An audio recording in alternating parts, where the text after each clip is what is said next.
Hello there folks, welcome back to the Chap's Guide. My name is Ash and I am your host on this journey through men's style, self-development and personal grooming. Now today it's a video in which I'm going to offer some life advice for a viewer who has written to me to ask for some suggestions to help him on his journey to Chap Nirvana. So I'm going to read the question, then I'm going to give you my well-formulated advice after a few days of thinking on this subject. Now the person who's written to me is called Andrew, or at least that is the name we've decided to give him. And Andrew says, I am seeking advice as I am at a crossroads in my life. I've started at university a year or so ago, and I have absolutely failed at that task. I've nearly flunked all of my subjects due to an excess of drinking and partying. Just a few days ago, my lovely girlfriend and I broke up, and I am left feeling the most uncertain about myself as I ever have during my lifetime. I want your advice on how I can pick myself up and turn things around. And he basically says at the bottom, how should a chap handle a situation like this? Well, thank you, Andrew, for writing in. I hope I'm going to be able to give you some steps today that will help, as you say, turn your life around and get yourself back on track. Let me say though, it is perfectly natural to feel lost and uncertain when things don't take the direction that you thought and hoped they were going to do so. However, one thing I would say, absolute credit to you, the recognition that things are going wrong and a decision to turn that around is the first step towards personal improvement. So today I've got some tips for you that should help you get back on track. Now the first step I'm going to suggest to you is really to acknowledge and accept the situation that you find yourself in now, because before anyone can break forward and make new ground and improve your situation, you've got to truly understand where you are right now and why it's all gone wrong. So I would say that your journey from this point begins with a healthy dose of self-reflection. You've made some mistakes, all right? Welcome to the human race. Every single one of us who draws air into our lungs every day has been there before you, all right? Do not dwell upon negativity. Everybody makes mistakes. The secret to making a mistake really is to learn from them so that you can improve going forwards better, a better version of yourself in the future. The next thing you need to do is to give yourself, after that healthy dose of self-reflection, a healthy dose, an equally healthy dose of forgiveness, because you need to forgive yourself for these past situations that you've put yourself in. All right, holding on to guilt can only hinder your progress forwards after this point. Let it go, buddy. All right, it's happened, it's in the past. We can't go back in time and change it. All we can do is use what has happened in the past to flavor the future and make it better for us. So let us do that. Let's forget it and move on. Now, my second step for you in turning your life around to be a better version, the version of yourself that you want to be, is really to set yourself some clear, achievable goals. Because now you've done a bit of self-reflection, now you've forgiven yourself for the past, you've got to go forwards. And the best way to do that is with a little bit of goal setting. It doesn't have to be that complicated. Shall we just split it into two parts? Short term and long term. Let's think of it like that. Short term, well, let's just aim for some small, easily achievable, shall we call them bite-sized goals that you know that it's possible for you to achieve. It can be things like, let's just get to all of our intended university classes in the week ahead. Let's just start with that. Start with something that you should, could, and will be easily able to achieve anyway. It can be things a little bit more akin to the situation you found yourself in. So shall we say, let's not drink beer for a week. You talk about an excess of partying having been problematic for you. Let's just not have a drink for a week. So get to all your classes, not have a drink for a week, tick those two boxes. We've achieved a short-term goal. It will be an enormous boost to your self-esteem and your confidence to go forward. Now let's focus upon something of a longer term goal, because if we're good at managing short-term things, the next step is long-term. And what I want you to do when you're thinking in the long term is envisage where you would like to be in 2 years' time. All right? Not too far ahead. 2 years from now, where do you want to be? Is it graduating with your qualification? Is it working in a job? Is it looking backwards with university behind you as a mistake and doing something totally different? But if you can picture the future that you intend to live, you can actually start planning for it, be that academic, personal, or health related. All right, because you've talked about a few things which would fall into those categories. But think about where you want to be academically, personally, and maybe health-wise. A good way of doing this is maintaining a journal, just a little book that you write these things down in, keeps you accountable, helps you to plan. I often speak about journaling and I found it very useful in my life. But short-term goal, long-term goal, a good step going forwards. Now my third step for you in seeing a positive improvement in your life is to limit the negative influences which are clearly adversely impacting the life that you're leading, and I think what you want to lead, because you've written to me because you are unhappy, maybe uncomfortable with the situation you find yourself now. That's clear. So there's something causing that. Limit those negative influences that are causing it. First of all, you can start by reducing the partying. You've already said, you've self-identified with the reflection you've made yourself already that the partying was damaging the life that you want to lead. Cut back on the partying and the drinking. They do tend to go hand in hand. Now don't get me wrong, I've been there, my friend. Right? I was a man in my younger years, I didn't go to university, but I joined the military very early on. And believe me, I knew how to drink. I knew how to kick the arse out of a party. I was always the first guy arriving and the last guy ending and leaving. And it wasn't always on my own 2 feet that I left. Sometimes I virtually had to be carried home. I'm not proud of it, but I learned from it. And I can tell you with confidence that if you reduce the partying, it will certainly improve the situation that you want to be in. Because that lifestyle, even in an academic setting like university, it's going to distract you from the things that you want to achieve, like getting that education, which, let's be honest, is not easy and not cheap either. Let us also think, that the partying damaged your relationship. It's caused you to lose your girlfriend. Get rid of that distraction, reduce the partying, and hand in hand in that, avoid toxic relationships. There will be people that you hang around with perhaps regularly or maybe infrequently, who will be the party animals. They will be the person who always invites you to go out for a drink when it's inappropriate to do so. They will invite you around on a Tuesday night when you'd planned to stay in and study to go boozing down the bar or just drinking in the room, whatever it may be. You know the person who causes you to have those negative experiences. Cut them out. Avoid the toxic relationship. It will help you in the long run. And my fourth tip for you is to focus on you, my friend. Focus on your health and well-being, because believe me, nobody else is going to prioritize you if you don't prioritize yourself.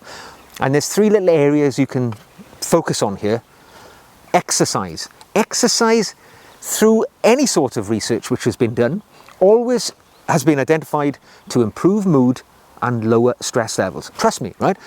I am a professional well-being trainer for a military veterans charity here in the UK.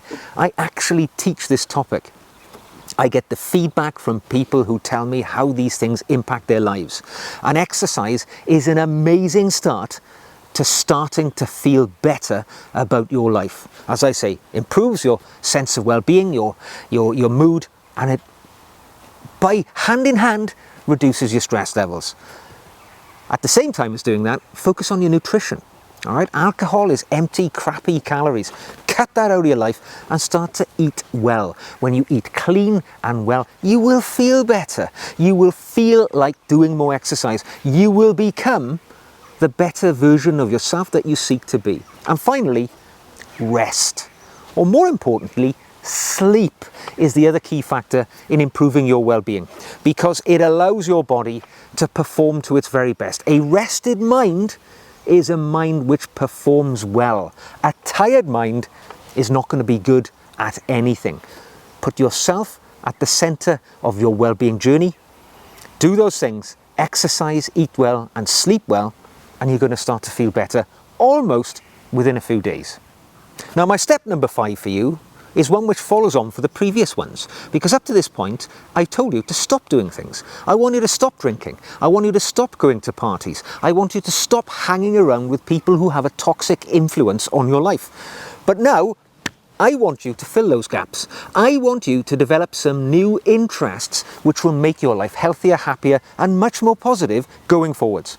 Firstly, hobbies. Now, I don't know if you have any hobbies right now, but I would guess if you're like me, when you're partying and drinking all the time and hanging out with the cool kids, the hobbies tend to go on the shelf for that time when you feel like it'll come back into your life. Well, my friend, now is the time. Now is the time to fill those gaps in your life with positive things. Doesn't matter what it is, but it needs to be a positive outlet, because it will boost your self-esteem and it will make you feel better about the life that you're living. You're not sitting at home staring at the wall. You can do something positive, whatever that may be. Pick up that old hobby or start a new one that you want to get interested in.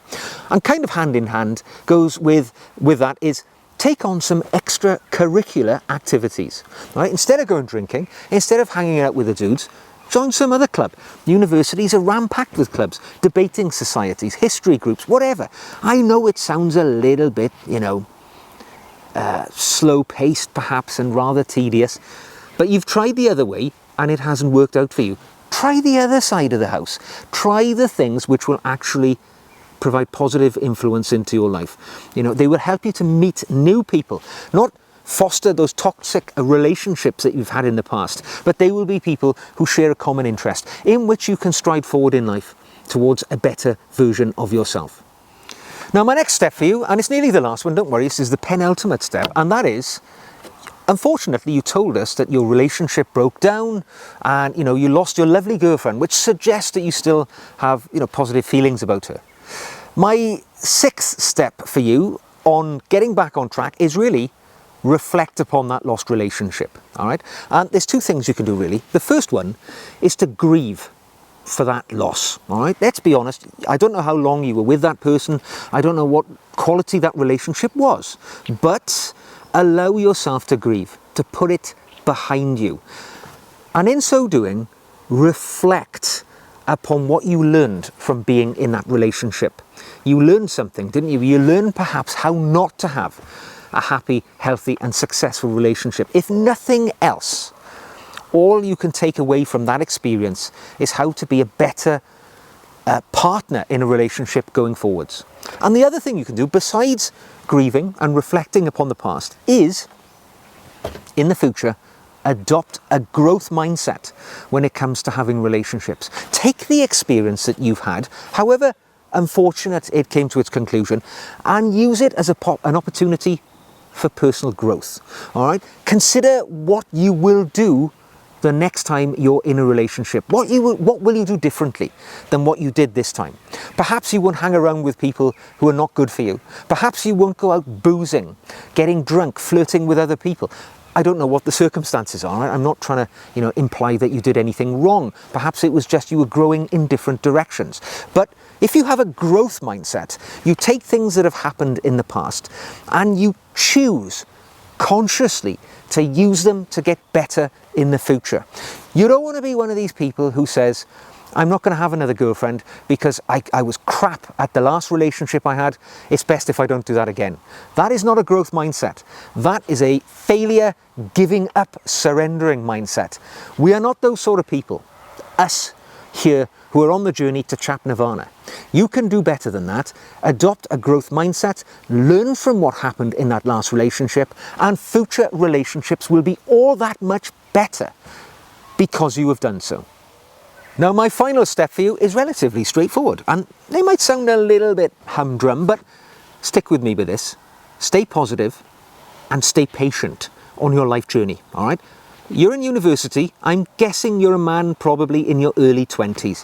You are a baby, my friend. I am 54, right? I have been through the rigmarole of life several times, ups and downs, peaks and troughs. And believe me, when I was 21, 22, these were the halcyon days of my young life. However, I was still very immature. I still didn't know how the world ticked. The world tells you that you're an adult at that stage of life. You can vote, you can make huge decisions. However, mentally, we're still very, very far from maturity. I very much doubt I've even achieved that myself yet. But just think about it, right? That you're on that journey and you're at the beginning. One of the things you can do is just chuck a few positive affirmations into your life. It's part of the growth mindset. It's about being more positive about yourself. You know, to boost your confidence, be positive. Positive affirmations mean say things which are positive, and it will rub off on you when you say these things. I've often said on the channel, when people meet me in the street, "How are you today?" I always respond, "Every day's a gift." And that is my typical response when people say, "How are you? How do you do?" Every day's a gift, because I know that I am lucky to be here happy and healthy today. I don't take any day, every minute, every hour for granted in this life that I'm leading, because I know there are so many people in this world who haven't been granted this gift that I have had. And I am always positive about it. And when people ask me, I tell them, even if my day has been crap, I know that my day is better than practically most of this planet. I'm lucky to be living where I am at a time in which I am, to have the health that I have and the support mechanisms around me. Think like that in your life. Surround yourself with positive affirmations. And the other thing, my friend, is patience is a virtue. All right? Change takes time. We've talked about where you are today, right? Recognize that the setbacks you have faced up to this point are just an ordinary part of living life. It's normal, as I said at the beginning. So what? You've made a few mistakes. Welcome to the human race. It happens to us all. We're all going to make mistakes from the moment we're born until the moment we die. The key is be patient and learn from them, and try not to make the same mistake repeatedly. Right? That's the key. Patience and positive affirmations. I hope that was of some use to you, and that, yes, we know you've had a bit of a blow, all right? You're at a bit of a low point. Life seems to have kicked you when you're down, you're not doing well in university, you've made some poor social decisions based on, you know, maybe wanting to enjoy yourself more than you should. You've lost your girlfriend as a consequence. You're nowhere near the bottom of the pile, my friend. You can draw yourself up from this and be a better version of yourself in no time at all. There is an old Japanese proverb which I often think of when I'm in a pretty sticky situation in life. The bamboo that bends is stronger than the oak that resists. And quite simply, it means if you're a resilient person who bends and goes with the flow of life, it's better than just standing there and trying to resist it. If you find yourself in a tornado, bend with the flow of the wind, with the plan of popping back to normal afterwards. Go with the flow. Take this on the chin, come back stronger, whilst everybody else may not have been able to do so. Let me know how you get on. I hope you've enjoyed today's video. If you have, give it a thumbs up. If you'd like to see more, subscribe. If you want to be a part of this and ask me a question, Uncle Ash is here to help you. Drop me a question in the comments, or if you prefer to keep it a little more private, drop me an email. You see the email address on the screen now. That comes only to me. I am the only person who reads those emails. If you'd like to support the channel, you could buy me a coffee or even become a patron. I make extra videos for my patrons, and it's my pleasure to have a much more personal relationship with those guys, and you will find the links to my patron pages in the show notes below. So until the next time, bend with the wind, and I will see you again very soon.